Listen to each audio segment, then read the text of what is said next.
Hello and welcome to the Elder Tree podcast. My name is Twiggy Dawn. I'm the founder of the Elder Tree and Alchemilla Herbals, and I reside on Jitterbug land here in far north Queensland.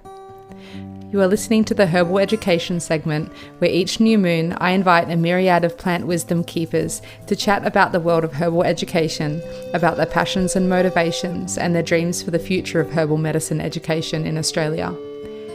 This podcast is brought to you by the Elder Tree, a non-for-profit organisation whose mission is putting the medicine in the hands of the people. One of the ways that we are doing this is through this podcast.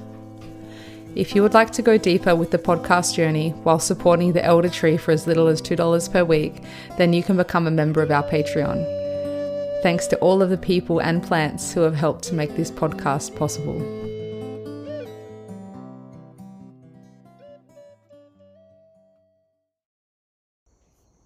In today's interview, I have a chat with the inspiring herbal elder Pat Collins, who resides on Wanaruah land down in Musswellbrook, New South Wales. Pat has been a herbal teacher and herbal clinician for 32 years and opened the Pat Collins Total Health and Education Centre down in Musswellbrook in 1997. This is such an inspirational place, incorporating learning and healing together for her community. Pat really advocates home herbalism and loves to see people feeling confident to identify medicine, make their own medicine, and use that medicine for their health and their family's health. Pat has written a whopping 8 books, and I've been stocking her book, Wondrous World of Weeds, for over a year now. Pat was a cub leader for around 20 years, which inspired her book, Bushwise. I really wanted to get deeper into some topics, but we had ongoing technical issues throughout the interview and we had to cut it short. I'm hoping that you enjoy this chat about the importance of preserving Indigenous plant knowledge and the importance of intertwining healing and learning together in a grassroots setting. Hi, Pat. Thank you for coming on to the Elder Tree podcast. It's really lovely to have you here today. Yep, lovely to be there too.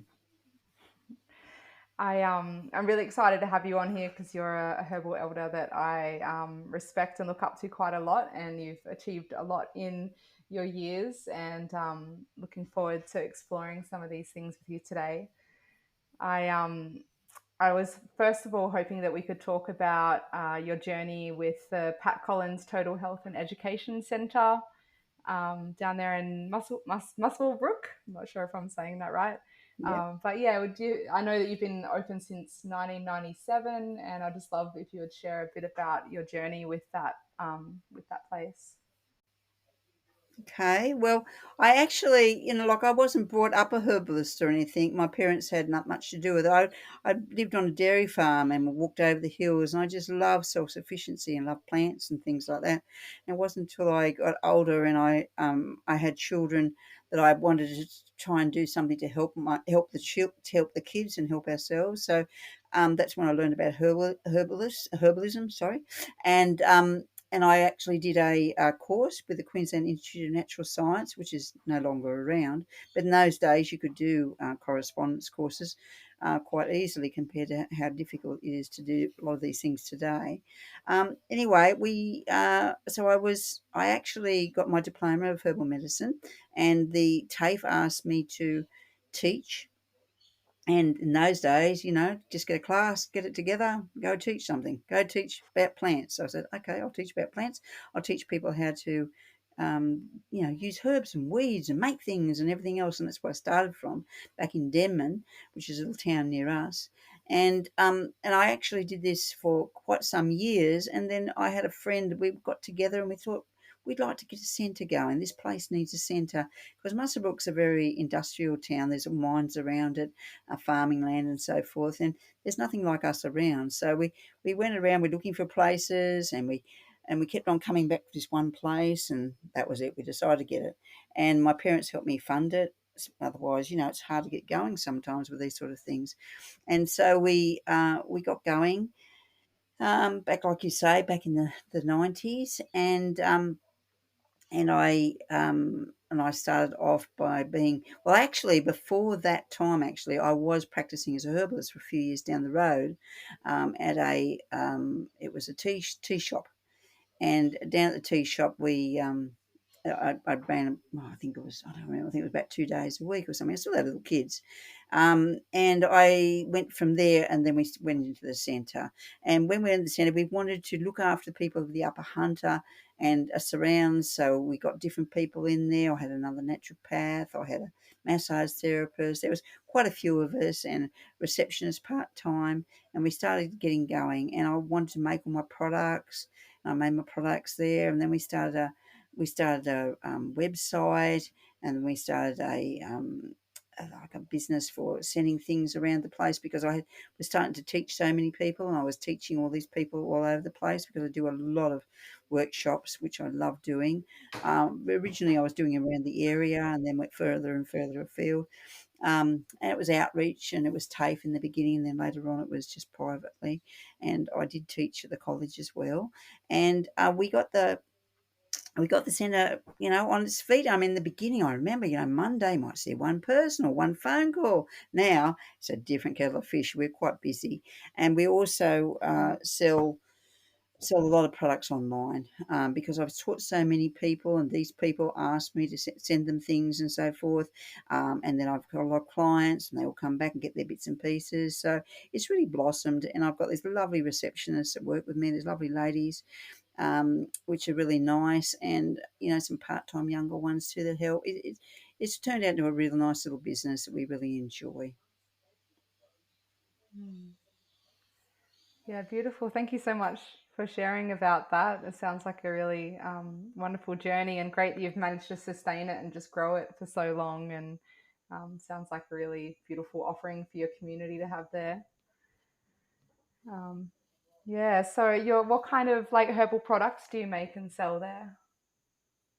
Well, I do a lot of different products. I have my I don't call anything medicinal, of course. You know how hard it is, and a lot of your people that are listening to this would know how difficult everything is these days.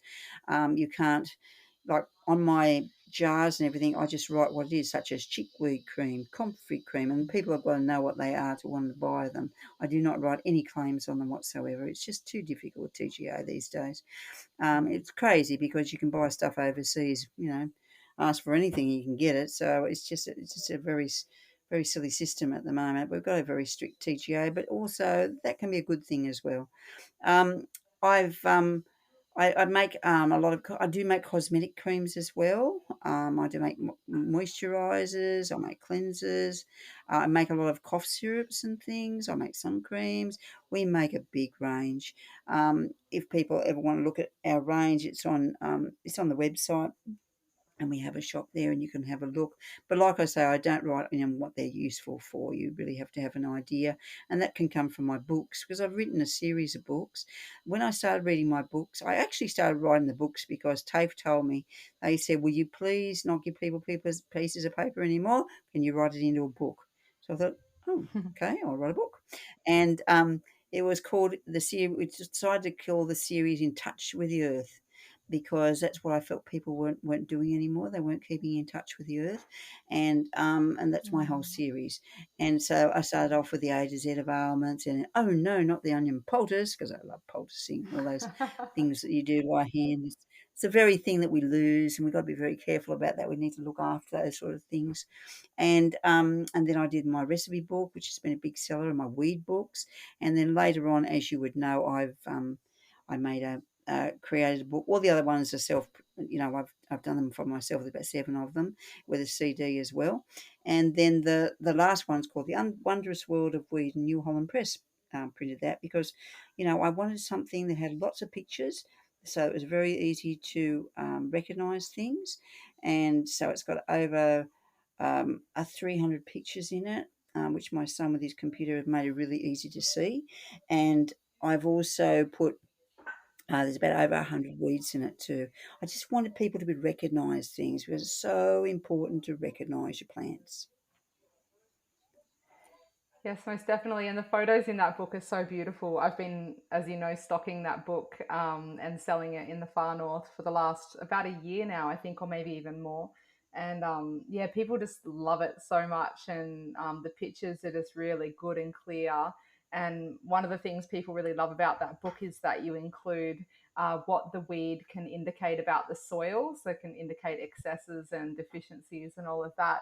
And so then in that way you can be working with the weeds rather than like fighting a battle against them. So I really like that part about it. So important, isn't it, to know why these plants are growing here? We just think, oh, they're a pain and they're a nuisance. I always remember talking to a fellow in his, he had cattle yards and he had mallow call came up over this cattle yard, and he's going to poison it and all the rest of it. I said, no, that mallow's trying to fix your soil. You've compounded it down, and it's going down deep into the earth to open up the earth again to give it air, and it's there for a reason. So I had a bit of trouble convincing him, I can tell you, because the cattle didn't like it. He was worried they were going to get sick on it or something. But really, the weeds get there because they are trying to fix the problem. They're trying to put back those nutrients back into the soil that you're missing in that area. It's just so important to understand that our weeds are there for. They're often there for a reason. I mean, there's some painful ones that we do need to get rid of course, but a lot of them can be useful, and it's good if we can learn more about them. Mm. Yeah, there's the odd exception, like the Singapore daisy up here is just so full on Oh, yeah. and really takes over. But it's Yeah. interesting because you don't see the weeds in places that aren't disrupted. They come in to fix up disrupted ecosystems and to regenerate the soil and to they have so many jobs to do. So yeah, I really love that your book has information about that. As something I find really valuable and hard information to find elsewhere as well. Yeah, it took me a bit of finding. I wish I could have found more too, to do all the plants, but it's not always easy. It's things like dock, for instance, is a plant that will show that there's iron there in the soil, and it also shows that there's a lot of moisture built up in that soil. So they're great indicators. Like you see a whole heap of dock, you think, oh, that's a bit of a wet area that needs opening up or something. So, we can learn a lot from this. Fireweed, why does it pop up all over the paddock? Because there's not enough nutrients in the paddock. If you actually put the nutrients back in there, the fireweed goes. So, like we need to learn from these plants, and they will tell us a lot. But like you say, there can be very painful ones, and we need to get rid of some of them because they're really taking over our. I can't say that lantana is that useful. So, it's just things like that we really need to quieten down them a bit. Yeah, definitely. So that's pretty amazing. You've written 8 books. Like I've been for years trying to write one book, and I don't know, the end is so far, seems so far away. So I Oh, really applaud you for you're a writing bit 8 books. younger. You're a bit younger, mate. You've got a long way to go yet. So, I haven't. I don't know. If people say, "Oh, you're going to write another one," I think, "Oh God, that's so much work." Than writing a book. There's nothing simple about writing a book. It takes a lot of work and energy, and so you got to find the niche market and what people want. So, but I've been pleased with the Mm, books. They've sold really well, and my students really love them and use them a lot. And then they go out there, and this is what I love teaching and what I love helping people with. Look after yourself. TLC. So you got to make your own products, and then you can give it to your friends and look after your family and your loved ones. It's just a whole new world, really. And I think people are understanding this more and more, because we get so jaded from what's out there, and that all these claims of how wonderful something is, and you find out all this junks in it or whatever. You've really got to, mm. if you're going onto the web, you've really got to know your stuff. Yeah. Yeah, well, that's the beautiful thing, about a book is like that it's this gift that just keeps on giving. Like for people that can't make it to your workshops or learn from you in person, and then even long after you're gone, you're going to have these beautiful information that'll just keep on giving for future generations. That's something I really, really love about books, as a form of education, that it just kind of immortalizes that snapshot in time with that wisdom of that person. So, yeah, it's beautiful. It's a beautiful thing to leave behind for all the future people. I love books. I think there's something special about them, isn't it? Ebooks not quite the same. Just going on social No. media is not quite the same. You get a book and it's paper and you read it and your dog, you put a mark in there and you have a book with all these little markers in it. Oh, I don't know. Perhaps I'm old fashioned, but I love all that sort of thing. So it's really good. But there's so much information on the internet, and sometimes you just don't really know what's good, reputable sources. And usually, when someone makes a book and Mm. they're willing to put their name on the book, they take a bit more time to make sure they got their facts right. But sometimes, everyone's a blogger Exactly. nowadays, so you just don't know what to listen to on the internet. I think it's good too because I do workshops and things, and so people know me, and then they trust you, and then because they trust you and understand where you're coming from, what you're about, then if they get your book, they know that they can trust what you say, and I think that's a really important thing, because Mm. I wouldn't buy a lot of the stuff on the internet. I mean, you go from one site and then you pop and you go and check it with another site, and check it with another one, and sort of you're never quite sure what you can believe. Yeah. Oh gosh. The thing that's been really getting my goat at the moment is all of the misidentifying of gotta cola on the internet. There's like this plant that looks actually nothing like gotta cola, and but you look up gotta cola on the internet, and this plant is all over the place, and I'm so worried Mm. about people picking the wrong plant, and yeah, so it's just easy And for that's the kind of trouble too, Chinese common whispers to names. happen on the internet. Sorry. Mm. I was just saying, the common names is a real problem. People often come to me at the practice and they'll say, "Oh, I want this and this and this." And I say, "Well, can you find the botanical name for me? Because there's no way I can find it from that sort of name. Because like anyone can put any name on a lot of things, and yes, you've got to know the proper names, and then I've got to look it up. And I tell you what, I've had some people come in and they raving about this plant. A fellow the other day came raving about this plant. Oh, he's got to have it. And it's fantastic and it cleans the blood and it gets rid of all the toxins, all those sort of things. And I looked it up, and it was quite. I said, "You got to be careful about this plant. This is a prohibited plant for a reason. Like Mm, sometimes I think that they think it's prohibited. It's absolutely wonderful, which is not always the yeah. case. So you've got to do your homework." She said, "Oh, well, that's why I came and asked you." I said, "Oh, okay. You can't know everything, though." Yeah. Yeah. Yeah, that's yeah, some people think that because, the government just tries to shut down anything that's good medicine, so sometimes the prohibited herbs get all the hype, It's like, "Oh, they must be real good medicine if they're trying to close it down." I I encounter that a That's bit. crazy. No, I would say check out why they tried to close it down. There might be a reason, and then go from there, So because Yeah. there is often is a reason why these things happen. So, Yeah. Yeah, like I could comfrey, talk all day it's about comfrey or something. Why they, yeah. yeah, right, yeah, yeah. There is some bones, some ones I wouldn't agree with, that's for sure. But anyway, that's another story. Yeah, well, I think like maybe the comfrey is just, teaching us to just be caution of dosage. Like everything has its dosage, and some things have a quite a broad dosage range. So, you can have a lot or a little and it's pretty safe. And then there's other ones that maybe it's not good to have high doses, or, or to have it in large amounts over a period of time, because they do have build up toxins or alkaloids or things like that. So, um, but yeah, I think that they only have to prohibit things because there's such a lack of information, or there's such a lack of knowledge in generally, in most of society. People aren't growing up knowing how to Mhm. use these plants, so the government's kind of got to come in and step in and try to control it. When if people if more people knew how to identify the plants and use them right just in their daily life, then we wouldn't have to worry about that. The government wouldn't have to do that. And that's why we have people like ourselves. We trained in this area, aren't we? So we want to help these people understand things. So it's always good to ask your herbalist or your naturopath, and see what they see Mm. if they can help you out. Hmm. Yeah. So the next thing I was hoping to talk to you about is about the Indigenous Plants for Health Association. I know that you're the treasurer of IPHA, and would love if you'd share with the listeners a bit about that association, and your involvement with it. Okay. I joined IPHA a few years ago.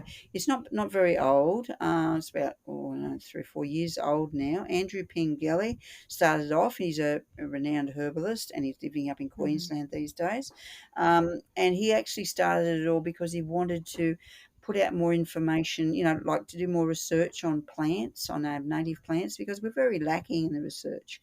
We've got some information from the local people, such as the Aboriginal people, about how they used it and so forth. But we really can't put it out there unless we get that information, unless we get it really checked out with laboratories and so forth to say yes, you can actually use that. So. So this is why the Indigenous Plants Association has occurred. We also support the Aboriginal people, and especially for collecting the products and things like that, and all the things that they did. In fact, we made these beautiful cards. There's about 72 in the pack. One of our members, Kat, did a lot of work towards it. She did all the drawings and all the information on it, and found all these native plants that you could use. She was very careful about the Indigenous uses and everything else like that, and made mention of them so that we didn't upset anybody. But it's very important. Like, you got the name then, and you can go on the internet, of course, and you can look at coloured pictures and so forth. But we're finding they're very good. And the reason that we got them in the first place, we got a grant. Was done through an Aboriginal association, in associated with Mac Energy down up in Musswellbrook area, and Natasha Kellett actually got that for us, and we got money for it, and so we did all these cards, 1,000 cards, and we gave a lot of them to the Aboriginal groups, and they distributed them around, which is really nice. And so each family got a pack, and we gave them to other Aboriginal people as well. And then they were so popular that we end up making more, and so we actually sell more as well. So a lot of people like cards; they're very easy to use and very easy to put out there. So that's why it's one of our projects that we've done. Another project that we've got at the moment is we're doing the Personia. We're looking at the Personias or G-bungs, and we're having them checked out through the university. We're paying this graduate to look at these do the research on it, and we're finding out it's very, very good in antioxidants and other qualities. In fact, they're even looking that it may have something in it to help with staph infections. So we can really get some interesting information from these sort of work. So we've got to pick all the Personia, which is the G-bungs. We have to freeze them, freeze dry them, and send them up to the Queensland University where they do the research. And this is the sort of things that we're doing, little projects like this. And we do field days. So there's field days up in Queensland, and we do field days down where we are.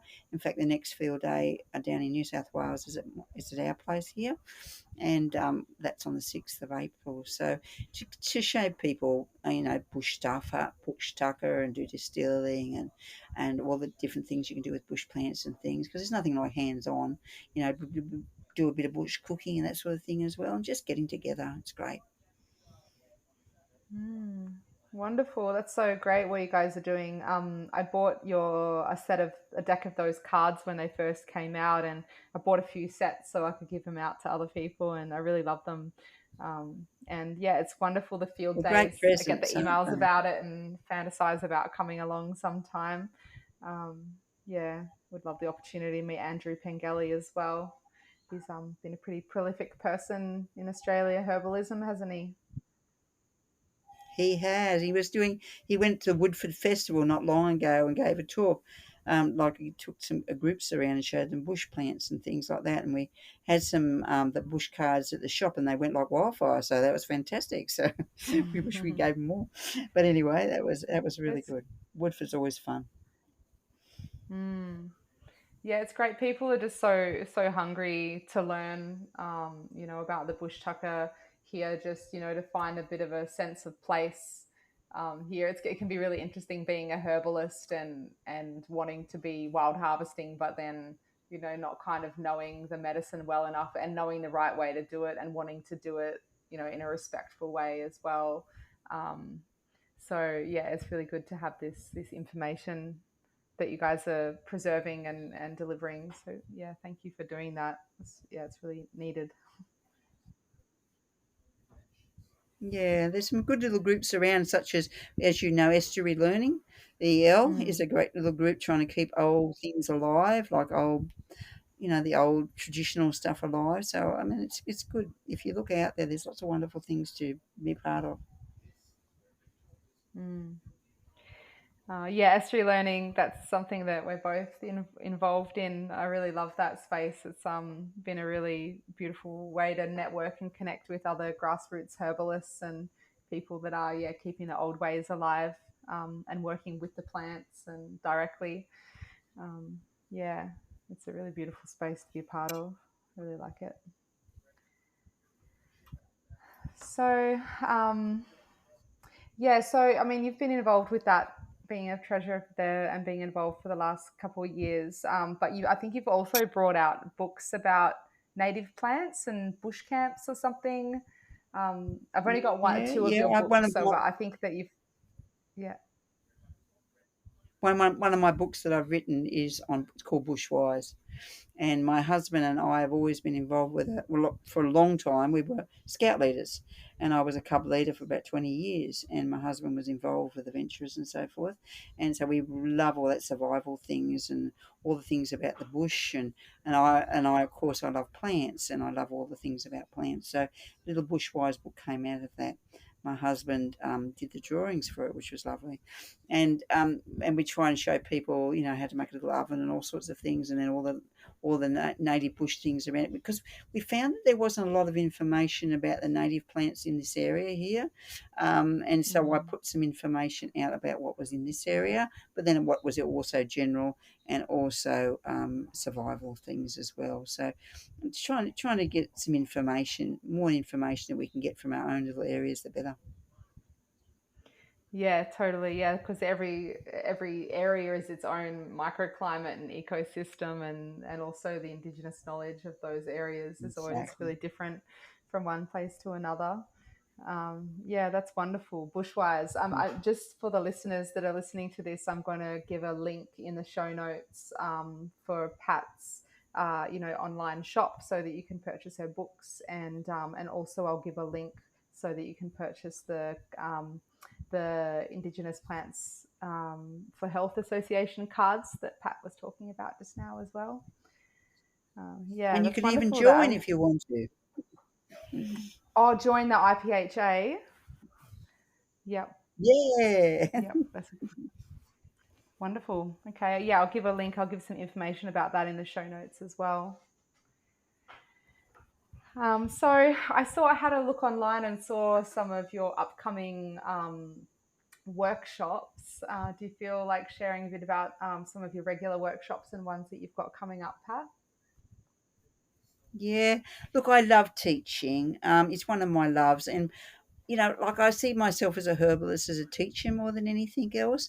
I love teaching people when they come to me. I like, not just about person coming to you wanting to be fixed, go away, come back, expecting you to fix them again.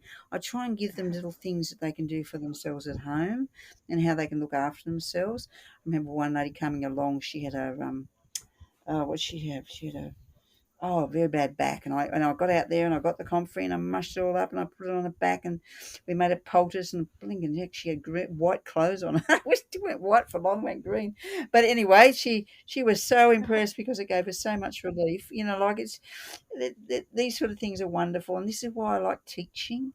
And I love teaching people to help themselves. So I do a series of workshops, and you can see the workshop if you look on the web page. I do 12 different ones, and people usually pick which ones they want, and then I go and do it. And if they get a group, as long as they're not too far away, mind you, I'm not going to go to Queensland, not too that far. And I even do a correspondence course for people that can't come. Can't come too close because they don't live so close.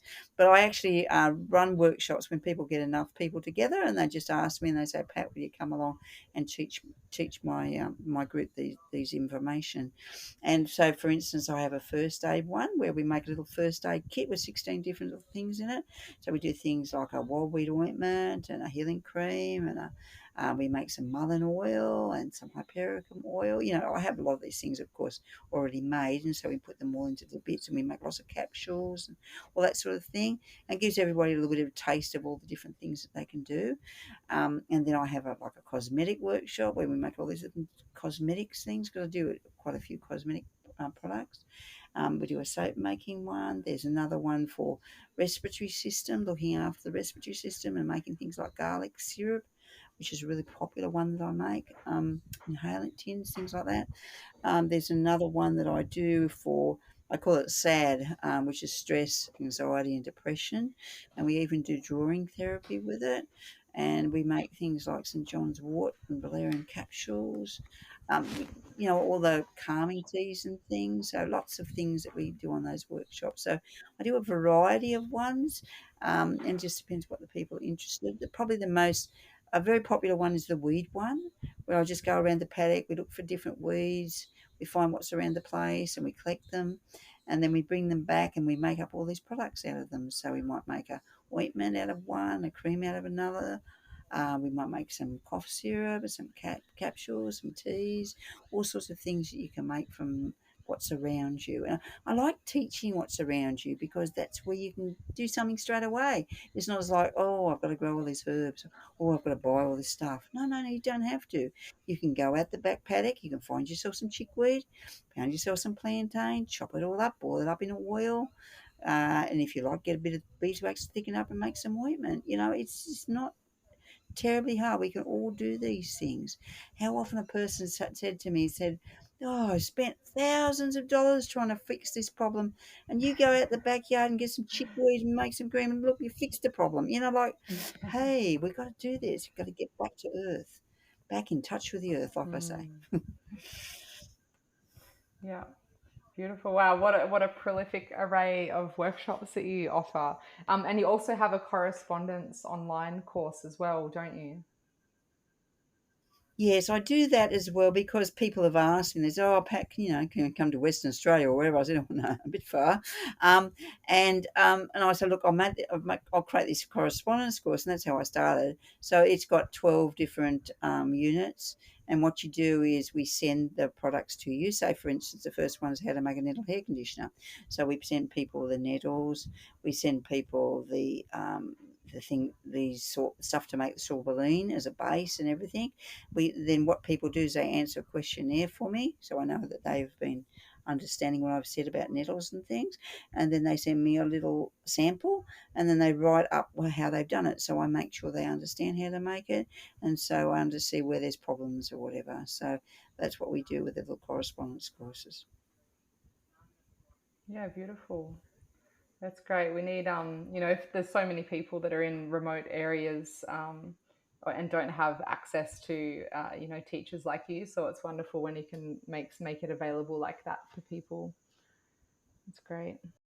There's something that I really love about what you offer, yourself personally, and then through your health and education center, is that you are bringing together health and education together. I think it's really important.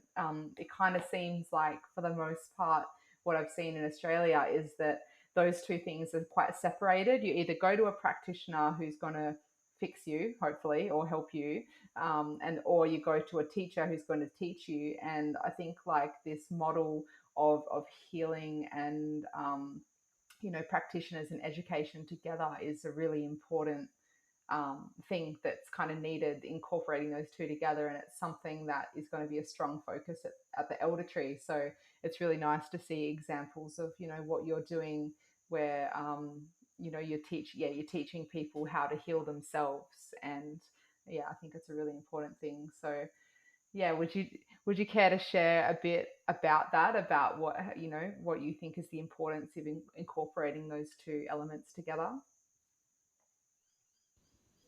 I think they actually work very well together for myself. You see, when you're in business, you often got to put your eggs in a lot of baskets.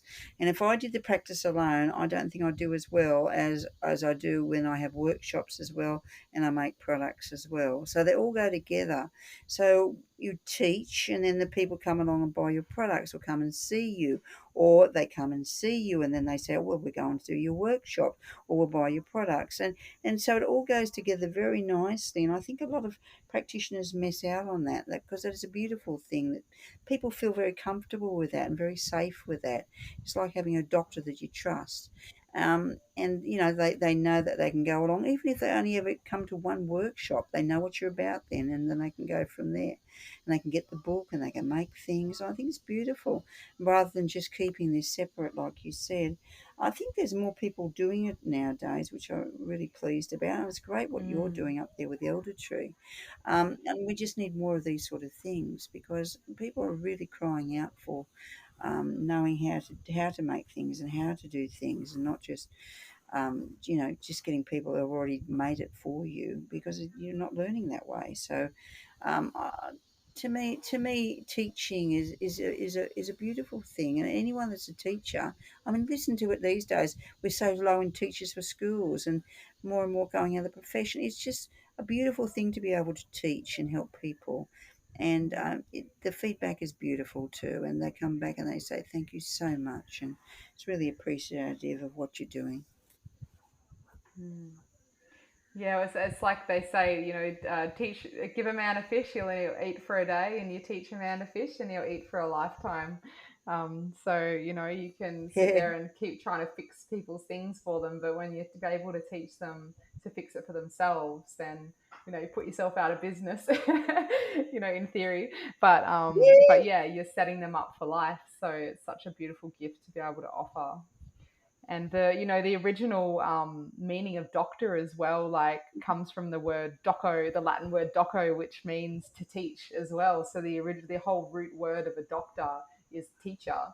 And yeah, I think it's something that's kind of been a bit lost in society, in modern society. But then, like you say, there is so much more starting to emerge now. So yeah, it's pretty exciting to watch. I think it's interesting times we live in, isn't it? Definitely. Yeah, has its pros and cons. But yeah, I definitely think there's a bit of a kind of waking up going on among people. There's kind of, I think, feel like herbs are really having a resurgence, and natural remedies and natural healthcare is really starting to kind of come alive again and become more socially accepted and incorporated. And yeah, so I look forward to seeing what's kind of going to come over the next years to come. Yeah, I think, we often go off about social media because it can be a bit of a pain, and certainly Dr. Google can get to you after a while. But basically, it does open a lot of people to different ideas and different things as well, which it can be a very good thing, I think in its own. But it's just like anything, like if you can abuse it or use it, So it's like once upon a time when people, you see, when I was younger, we didn't have a TV, so there's going back. But when the TV came out, we got, oh my God, it's going to ruin people's minds, and people, you just abuse watching too much TV, all the rest of it. So, but of course, you can choose watching good shows and documentaries and things, and they get wonderful things out of it. And we've got to do the same with the social media. We've got to be a bit choosy what we pick and listen to, and be partake. And I think it can open up a lot of worlds, but you're looking at the future, and the future is going to have a lot more of this area in it, because social media is just growing and growing, and more people are listening to every word that they say, and people can construe so many things, and they can use other people's and what they say and everything. So you need to go back to the origins and go back to the people that are really doing the base work. It's really important. Grassroots work, that's what I mean to say, grassroots.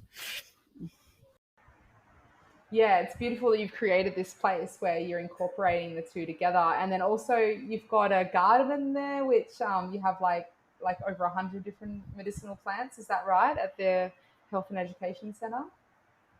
Yeah, well, it comes and goes. When it gets very dry like this, some of them die off, I can tell you. So Mm. I can't say there's all 100 there at the moment. So yeah, yeah, but there's quite a few plants there. But with this dry weather, things don't always survive very well. Yeah, yeah, yeah. That's the way. It's the way of nature. Things come and go. But it's That's beautiful right. that you've got that there, so people can be learning.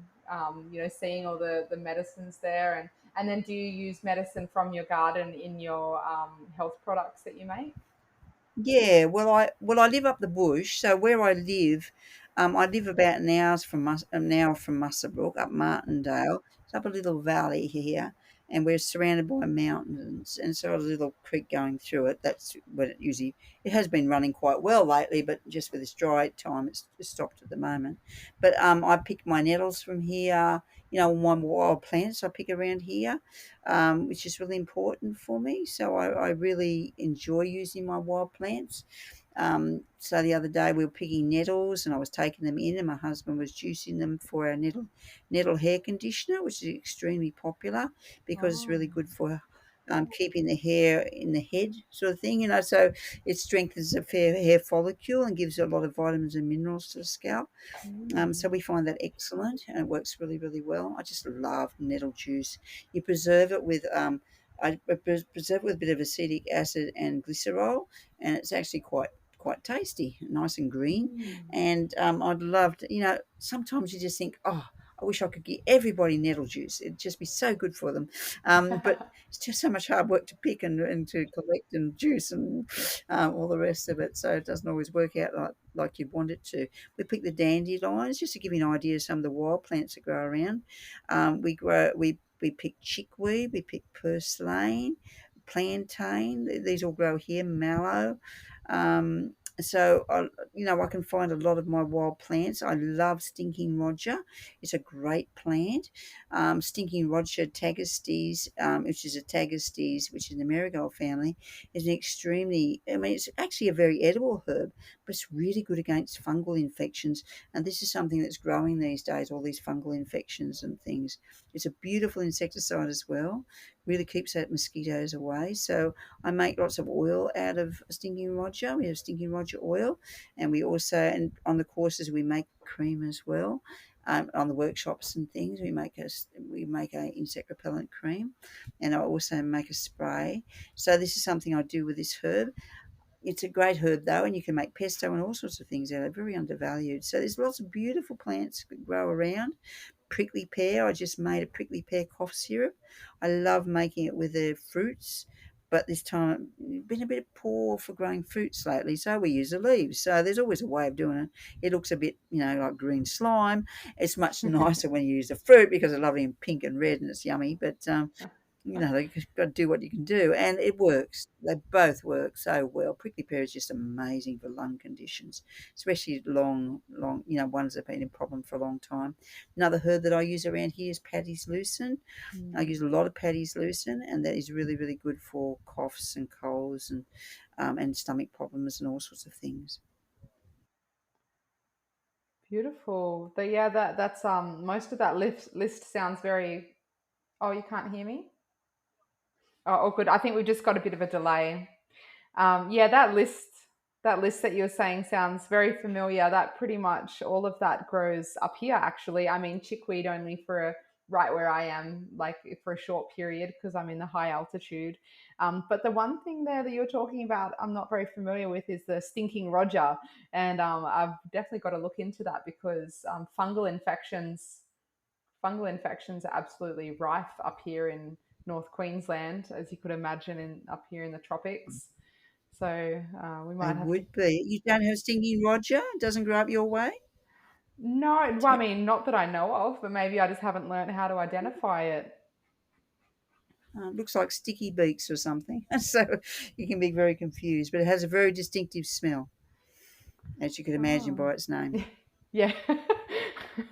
Yeah, and Tagestes, I think I've seen other in that genus. I think I've seen other plants of that genus, but I'm not familiar with the stinking Roger. So, yeah, thanks for bringing that to my No, awareness. I'm going to look it up.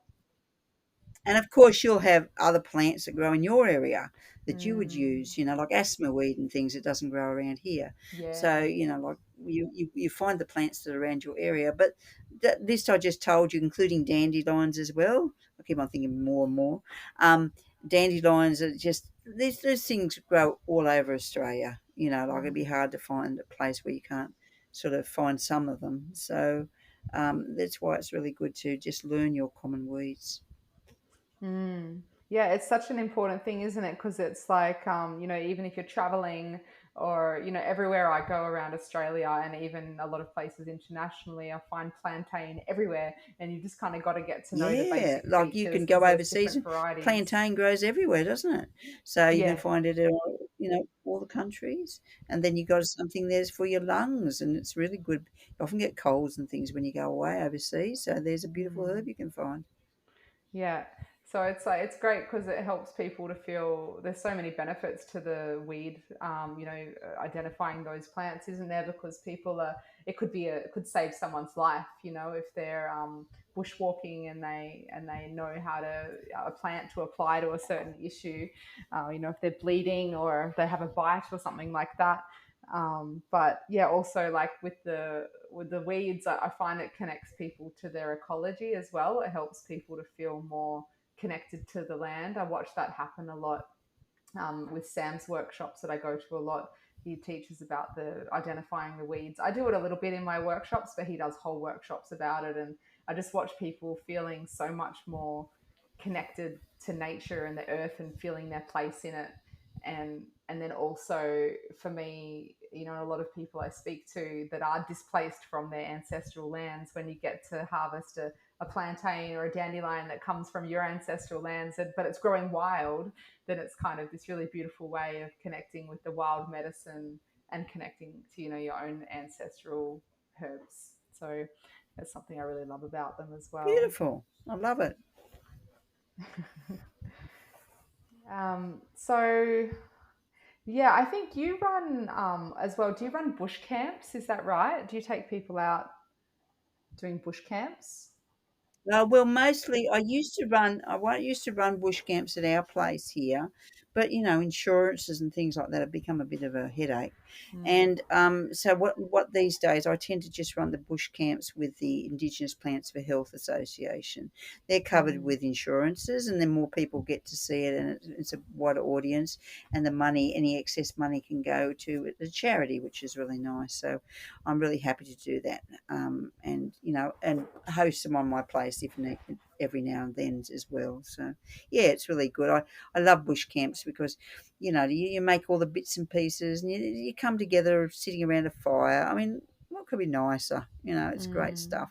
Go into the bush and just really enjoy yourself, and like-minded people. One time we had a bush camp out here, and we had a lot of deaf people, and it was amazing. I mean, after a while, you're all doing hand signals yourselves, because all this hand signal, because you had actually people that were actually helping these deaf people, and it was the quietest camp I ever had. They were sitting there around at night with little torches on their heads, doing all their gestures with their hands. It was an amazing camp, and they really enjoyed it. Like they found it so fascinating. So anybody can learn about the bush and about their roots and about what's around them. It's for everybody. Mm. Yeah, that's a wonderful offering to bring people closer to the earth because it's something that's so seems so missing in the modern fast-paced society. Most people are in their boxed in houses and kind of quite disconnected from the nature that's all around them. And they get quite fearful, don't they, of getting outside of that, and all the bugs and all the bits and pieces and all the things they don't understand, and more get poisoned, and you have to be careful with this and that, and it's just rather sad because just just have more understanding. That's the main thing. Mm. Yeah. Yeah, that's it. They just need just comes back to the education. Everyone just needs more education available. So yeah, we're really lucky to have Hmm. teachers like you doing things like that. And Um, and yourself, because you do it too. I mean, there's quite a few of us that do this sort of thing now, and it's great. yeah, even better when we're all like unifying forces and in spaces like estuary learning and all these things things that are popping up to kind of connect us all in together so we can all kind of inspire each other and support one another.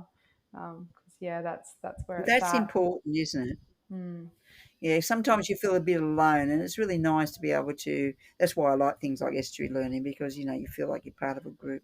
And going to things like Wise Women Gathering, I don't know if you know that one, but they're Yeah, I'm Wise Women presenting at Gathering. I it think you do, this don't you? year. Yeah, I'm presenting at it this year. I went to it What you do? like 6 years ago, I think I went to it, like or 7 years ago maybe, and it was amazing. And yeah, so I'm coming and doing a motherwort presentation. this year. Oh, beautiful. Well, that's down near Wiseman's Ferry for people that don't know, and it's a group just women and their daughters as well if they want to come along and just getting together and just sharing all these people's knowledge. It's a beautiful time, isn't it? Yeah, it's really special, and I do love that inclusivity of the children as well, and that they're given activities and things to do as well. And are you presenting at it this year, Pat? Yeah, yeah. I think I was actually asked to be a guest speaker. That's how I got to know it. I think it was only the second year it was running. I think Callie Kingsford Smith was the first one. I was the second year, and since then I think I've been going every year because I really enjoy it, and I sell my products there as well, and I do different talks. And this year I'm hoping to do a talk again, so and do some demonstrations. I love the hands-on things. I'm big on hands-on. Mm. Get in there and make things and do things and take stuff home. I think that's really important. That's how you learn.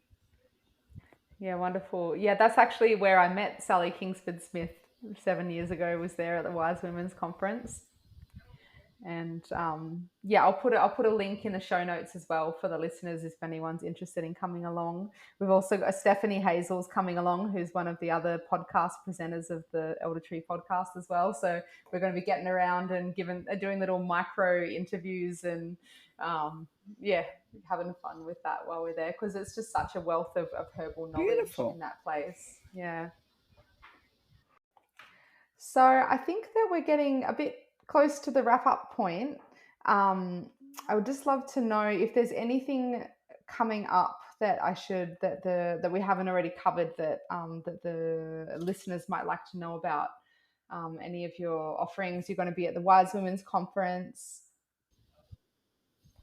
Yeah, coming and going. Oh, damn. Anyway, you're telling me, is there anything else I'd like to offer? Isn't it right? Yeah, anything else that you've got coming up this year that the listeners might like to know about? Well, I think we've covered most things. I mean, I do workshops all the time. If you go onto our webpage, we try and keep it updated all the time, and you can see what's going on.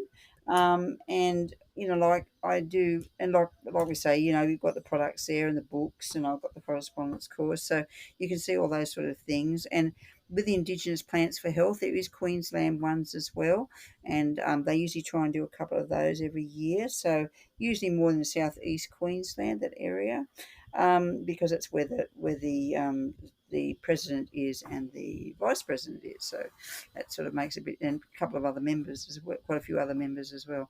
So by all means, keep an eye on that as well. If you'd like to attend, you're more than welcome. Wise Women Gathering, of course, it's great to go to. So no, I think we've covered everything pretty well. But just keep on learning and using the plants around you, and you can never stop learning. I remember a fellow came to me once and he said, "Oh, I'm not going to go to your workshop." He says, "I know everything you got to know. I know all about the herbs and everything." I thought, "Wow, I never stop learning." Yeah. Like, who would know everything? Wow. Like it's just such an enormous field, and I just love learning. Mm. Yeah, lifelong, always a student. And the biggest thing I like to do, I find if I learn, I like to teach it too. It's a big thing for me. If I pick up new information and new bits and pieces, and often my students are very good at telling me things as well. I just love putting it out there, and that's why we do have a newsletter. I didn't mention this. We have a newsletter, and the newsletter comes out every 2 months, and you're more than welcome to give us your name and your email address, and we can send it to you free. Every time we do it, we'll just put you on the list. And I also do a brief nearly every week, and that is actually just giving a little bit more feedback of information. I get so much feedback and so much information I like to put out there. I just always want to teach people things, so that's why I put out my little brief as well every week. So you've only got to let us know, and we can Oh, put you onto that wonderful. list. Okay, I'll put a link for that as well. Or you just go to your website and you can find that there, yeah? Yeah, yeah, it's all there. So yeah, you can just contact us, and we will make sure that you get our newsletter and our briefs. Wonderful. I love your newsletter. Every time I order a new batch of your books to sell, I always get the newsletter in there and I love reading that. It's beautiful. Beautiful.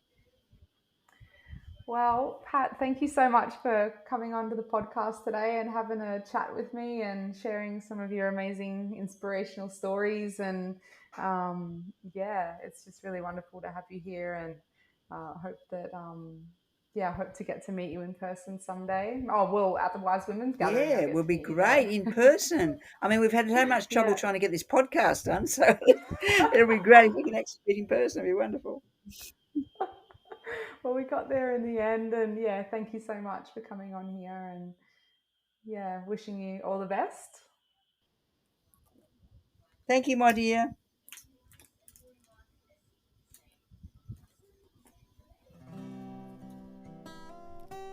Thank you so much for listening to the Herbal Education segment of the Elder Tree podcast. Stay tuned every new moon as I interview more wise and inspiring herbal educators and herbal lore keepers from around Australia. If you would like to go deeper with the podcast journey, you can become a member of the Elder Tree Trove on Patreon. Contribute as little as $2 per week to access free content from our interviewees and also access discount codes and opportunities which are exclusive to our members. You can find us on Patreon by going to www.patreon.com/The Elder Tree. Other ways that you can assist us in getting our offerings out there to more people in Australia is by subscribing and leaving a review on Apple Podcasts and on the Spotify app. Also, liking, commenting on and sharing our social media posts actually has a really positive impact and helps us to reach further with the message from all of the amazing herbal lore keepers that we interview on this podcast. Thank you so much for your support and have a most wonderful day. If we would open our ears, what would